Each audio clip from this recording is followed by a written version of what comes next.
Vamos falar de uma coisa que é difícil para, acho que talvez a maioria das mulheres, mas principalmente mulheres como eu, um pouquinho ansiosa, sabe? Um pouquinho para ficar bonito aqui. É a tal da paciência. Você consegue viver uma paciência ativa ou passiva? O que eu quero dizer com isso? Enquanto você espera algo acontecer, você simplesmente senta, cruza os braços e espera que aquilo vá acontecer? Ou você constrói o caminho para que aquilo aconteça? Parece clichê, parece às vezes bobeira falar sobre isso, mas é muito importante que a gente, durante a caminhada, a gente vá se modificando e modificando o ambiente ao nosso redor para que a gente obtenha aquele resultado que a gente está procurando. Vou ser bem específica para te dar exemplos e te ajudar a compreender sobre o que eu estou falando. Eu casei aos 37 anos. Algumas pessoas podem achar que, nossa, que tarde. Podem dizer que, nossa, você esperou muito tempo.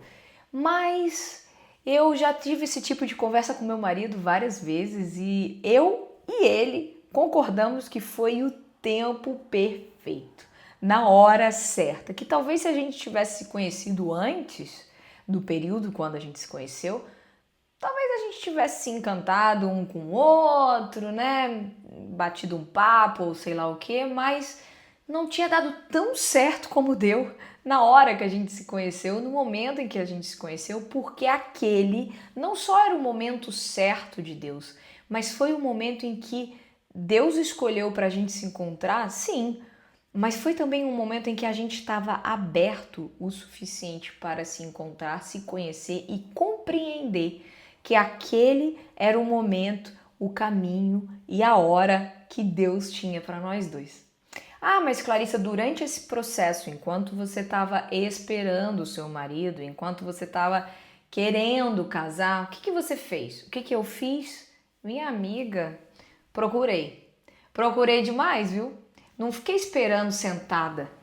Não fiquei esperando, rezando, pedindo a Deus que algo acontecesse, que o meu príncipe encantado. Não.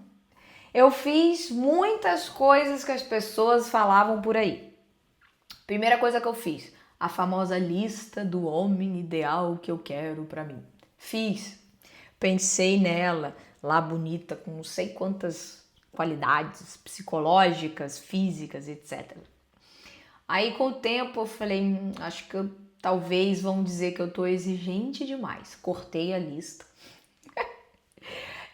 Eu tive meus momentos, tá? Namorei antes, obviamente, namorei outros rapazes e fui identificando que não ia pra frente, não ia dar certo, ou que aquela pessoa talvez era a pessoa certa naquele momento para eu viver alguma coisa própria da minha vida, mas que não era a pessoa para eu casar, não era com quem Deus queria que eu vivesse o matrimônio, que é um sacramento extremamente sério, importante, é a pessoa que eu vou levar para o céu comigo, ele tá aqui nessa terra para me ajudar a chegar no céu.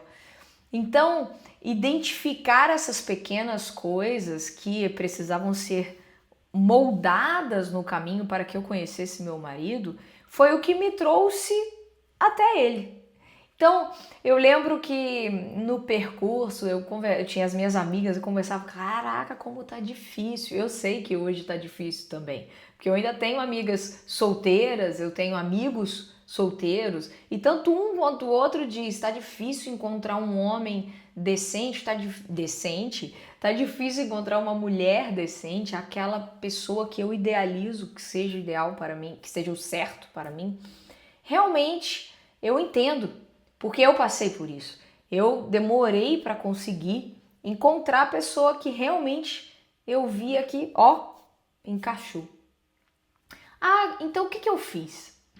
Eu vou te contar aí o meu segredo. Não sei se vai te ajudar, não sei se, né? Mas vai lá.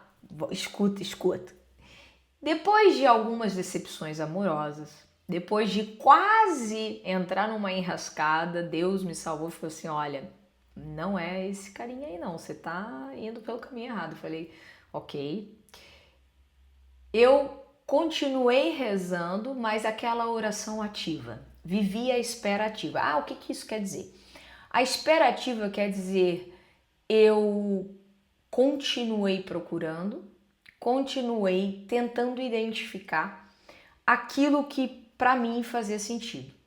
Aquela famosa lista que eu disse que eu fiz, eu falei assim, vou tirar 90% das coisas que tem nessa lista para eu concentrar naquelas que são as mais importantes para mim.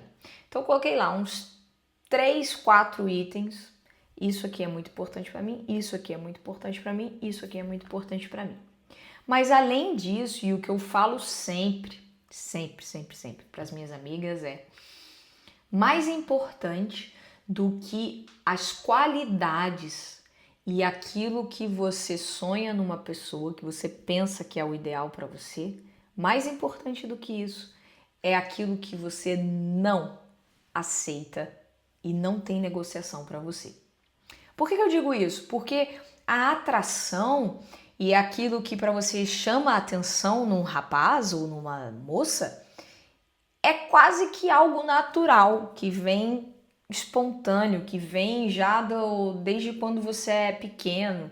Tem quem se interessa por loiras e tem quem se interessa por morenos. Já aí são pontos que automaticamente o seu olho, entendeu? Agora, as coisas que você não aceita faz parte da maturidade, faz parte do caminho de vida que você foi construindo e que você foi plantando e colhendo e entendendo, pô, isso aqui para mim é muito, é tão importante que eu não abro mão. Eu não quero ter uma pessoa que seja assim. Então essas características eu entendi depois de um bom tempo que eram extremamente importantes e talvez mais importantes do que as outras positivas, que são automáticas praticamente, porque elas são aquelas que determinam realmente aquela pessoa que você vê que é um caminho de Deus para você.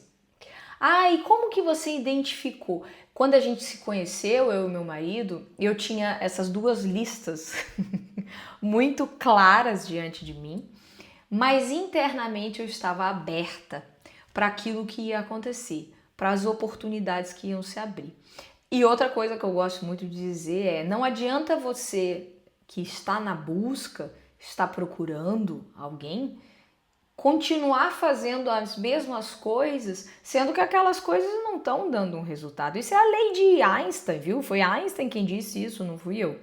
Se você quer resultados diferentes, faça diferente. E foi o que eu, Clarissa, fiz. Eu mudei até de país, para você ter noção. Falei, então se tá errado tudo, então vamos embora. Mudei de país, mudei de trabalho, só que quando eu cheguei no meu novo lugar, na minha nova base, eu falei, é agora, Deus, ó, tu faz o seu que eu faço o meu. E comecei a trabalhar em cima disso. Sim, eu sei o que eu tô procurando, com foco. E depois de 4 meses, apenas 4 meses depois, que eu estava no meu novo trabalho, na minha nova empresa, no meu novo país e tudo, e no foco, na busca, a pessoa do meu marido apareceu diante de mim. Apareceu, eu falo que apareceu porque apareceu realmente. Ele veio na porta da minha casa, mas isso é assunto para um outro vídeo. E ali, na primeira conversa que a gente teve, foi muito interessante. A gente ria até hoje, porque parecia que eu tinha um checklist e ele tinha um outro checklist fazendo ok, você ok, quase que entendendo se aquela pessoa estava olhando para a mesma direção que eu estava olhando.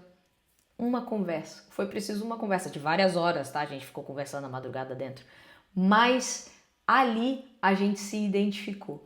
E eu estava rezando, eu estava em oração há um tempo já para o meu anjo da guarda. Sabe o que eu pedia para o meu anjo da guarda? Anjo da guarda, me ajuda.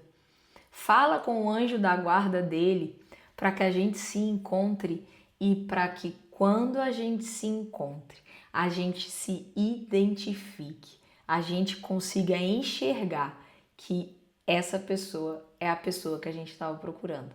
E essa para mim é a dica principal. porque o anjo da guarda foi quem fez a gente se encontrar, a gente abrir os olhos e entender que, nossa, era isso que eu estava procurando. E foi ali que a gente começou a nossa linda história de amor, que é recente, não faz muito tempo não, viu? Mas a gente está construindo no dia a dia algo que é de Deus. E que é de Deus, o homem não separa.